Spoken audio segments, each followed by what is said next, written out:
आज हम बात करने वाले हैं clash of the Titans movie के बारे में। और ये मूवी साल 2010 में रिलीज हुई थी। मूवी की स्टार्टिंग में एक लड़की हमें छोटी सी स्टोरी बताती है। वो बोलती है कि इंसानों और देवताओं से पहले धरती पर महादेवों यानी टाइटंस का राज हुआ करता था, लेकिन उनके अपने बेटे ज़्यूस, पोसाइडन और हेडिस ने उनकी हुकूमत ख़त्म कर दी। ज़्यूस ने अपने भाई हेडिस को एक ऐसा दरिंदा बनाने का बोला जो टाइटंस को हरा सके। तब हेडिस ने अपने मांस के टुकड़े से क्रेकन को बनाया।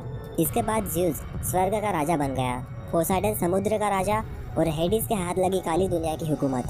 इंसानों को ज़्यूस ने बनाया और इंसानों की प्रार्थना ने उनको अमर बना दिया।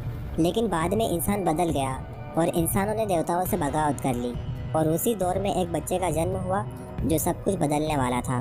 और यहाँ पर ये छोटी सी स्टोरी ख़त्म होती है। आगे हम मूवी में देखते हैं कि ये बॉक्स एक मछुआरे को मिल जाता है और उस बॉक्स के अंदर एक बच्चा और उसकी माँ थी। और वो आदमी उस बच्चे को अपने पास रखने का फैसला कर लेता है और उस बच्चे का नाम पर्सियस रखा जाता है। इसके बाद हम कुछ साल बाद का सीन देखते हैं जब पर्सियस बड़ा हो चुका था।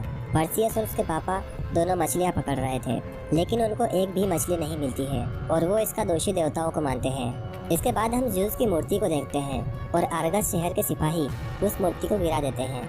इसके बाद कुछ मॉन्स्टर समुद्र के अंदर से निकलते हैं और उन सिपाही को मार देते हैं। और इसके बाद हम हेडिस को देखते हैं और वो पर्सियस पर हमला कर देता है और इस हमले में पर्सियस के मम्मी और पापा मारे जाते हैं, लेकिन पर्सियस बच जाता है। इसके बाद हम ज़्यूस को देखते हैं और वो बहुत गुस्से में था क्योंकि इंसानों ने उसकी मूर्ति को गिरा दिया था। और तभी वहाँ पर हेडिस आता है और बोलता है कि इंसानों से मुझे निपटने दो, मैं उन्हें फिर से तुम्हारे सामने झुकने पर मजबूर कर दूंगा। इधर पर्सियस को आर्गस के सिपाही अपने साथ आर्गस शहर में लेकर आते हैं और उसको वहाँ के राजा के पास लेकर जाते हैं। और तभी हम देखते हैं कि वहाँ पर हेडिस भी आ जाता है और वो बहुत सारे लोगों को मार देता है और सभी को उनके घुटनों पर झुका देता है। इसके बाद वो बोलता है कि 10 दिन बाद सूरज को ग्रहण लगेगा और तब मैं क्रेकन को आज़ाद कर दूंगा और अगर उसे रोकना है तो राजा की बेटी एंड्रोमेडा की बलि देना होगी। सिर्फ उसका खून ही क्रेकन को रोक सकता है।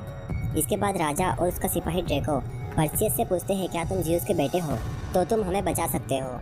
तो पर्सियस बोलता है कि मैं इंसान हूँ, तुम्हें नहीं बचा सकता। और इसके बाद वो पर्सियस को बंद कर देते हैं।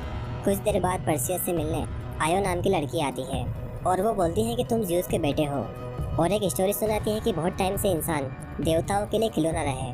फिर एक राजा एक्रिसियस ने देवताओं को जुल्म सहने से मना कर दिया तो ज़्यूस एक्रिसियस का रूप लेकर उसके महल में घुस गए और वहाँ पहुँच गए जहाँ पर रानी सो रही थी। और इसके बाद एक्रिसियस ने गुस्से में आकर रानी और ज़्यूस से पैदा हुए बच्चे को मारने का फैसला कर लिया और उन्हें समुद्र में फेंक दिया। और पर्सियस आधा इंसान और आधा देवता है। इसके बाद आयो बोलती है कि तुम क्रेकन को मारने के लिए पैदा हुए हो। इसके बाद वो सभी क्रेकन को मारने के लिए निकल जाते हैं। रास्ते में वो सभी एक जगह पर रुकते हैं और वहाँ पर ड्रेको पर्सियस को तलवार चलाना सिखाता है। प्रैक्टिस करने के बाद पर्सियस जंगल में थोड़ा आगे जाता है तो उसके पास एक ब्लैक कलर का उड़ने वाला घोड़ा आता है। आयो बोलती है कि इसका नाम पेगासस है और अभी तक इसकी सवारी किसी ने भी नहीं की। और तभी हम देखते हैं कि वहाँ पर एक्रिसियस आ जाता है और पर्सियस को लात मारकर ढलान से नीचे गिरा देता है और उस पर हमला करने के लिए वो भी दौड़कर नीचे आता है। इसके बाद एक्रिसियस उसके सिर को पकड़ लेता है, लेकिन ड्रेको उसके हाथ को काट देता है और एक्रिसियस वहाँ से भागने लगता है। पर्सियस और उसके सिपाही उसका पीछा करते हैं, लेकिन तभी हम देखते हैं कि एक्रिसियस के खून से बहुत बड़े बड़े बिच्छू बन गए थे। एक्रिसियस वहाँ से भाग जाता है, लेकिन पर्सियस और उसके सिपाही बिच्छू का सामना करते हैं और बहुत देर तक कोशिश करने के बाद वो उन बिच्छू को मार पाते हैं। उनको मारने के बाद वहाँ पर 3 और बिच्छू आ जाते हैं और तभी हम देखते हैं कि वहाँ पर जीन आ जाते हैं। उनके पास कुछ पावर्स होती है और वो उन पावर्स से उन बिच्छू को वश में कर लेते हैं। इसके बाद वो सभी लोग उन बिच्छू के सहारे अपना आगे का सफ़र तय करते हैं। ये सभी उस डायन के पास जा रहे थे जिसको पता था कि क्रेकन को कैसे मारा जाए। उन डायन के पास पहुँचने के बाद पर्सियस उनसे पूछता है कि क्रेकन को कैसे मारना है, लेकिन वो डायन उन पर हमला कर देती है और उनकी आँख उनके हाथ में थी। लड़ाई के दौरान उनकी आँख पर्सियस के हाथ में आ जाती है और पर्सियस उसे फेंकने की धमकी देता है। तब वो डायन बताती है कि तुम मेडुसा के सिर से क्रेकन को हरा सकते हो, क्योंकि मेडुसा जिसे भी देखती है वो पत्थर का बन जाता है। इसके बाद ये उसी काली दुनिया में जाते हैं जहाँ पर मेडुसा रहती है। रास्ते में आयो उनको बताती है कि मेडुसा पहले बहुत सुंदर थी और पोसाइडन का दिल उस पर आ गया और जब वो मेडुसा को हासिल करने गया तो मेडुसा मदद के लिए अथेना के मंदिर में गई। पोसाइडन ने मेडुसा की इज्जत लूट ली, लेकिन अथेना ने उसकी मदद नहीं की और मेडुसा को श्राप दिया कि कोई भी उससे नज़र मिलाएगा तो वो पत्थर का बन जाएगा।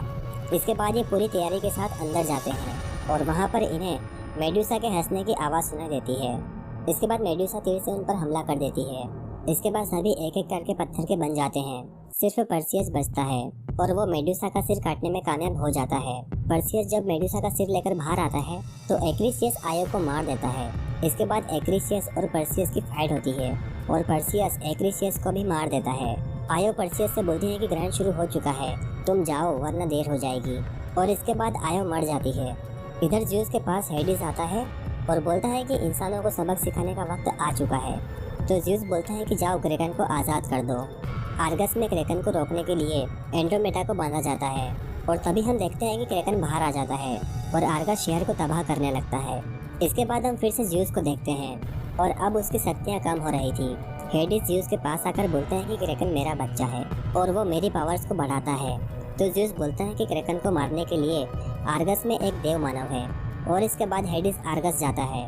क्रेकन को रोकने के लिए पर्सियस भी वहाँ पर आ गया था और जैसे ही क्रेकन राजा की बेटी को खाने वाला होता है और तभी पर्सियस मेडुसा का सिर लेकर उसके सामने पहुँच जाता है और धीरे धीरे क्रेकन पत्थर का बन जाता है और नीचे गिर जाता है। तभी एंड्रोमेडा भी नीचे गिर जाती है। इसके बाद वहाँ पर हेडिस आ जाता है और पर्सियस ज्यूस की दी हुई तलवार से हेडिस को फिर से काली दुनिया में भेज देता है। इसके बाद पर्सियस एंड्रोमेडा को बचाने के लिए पानी में कूद जाता है और उसे बचा लेता है।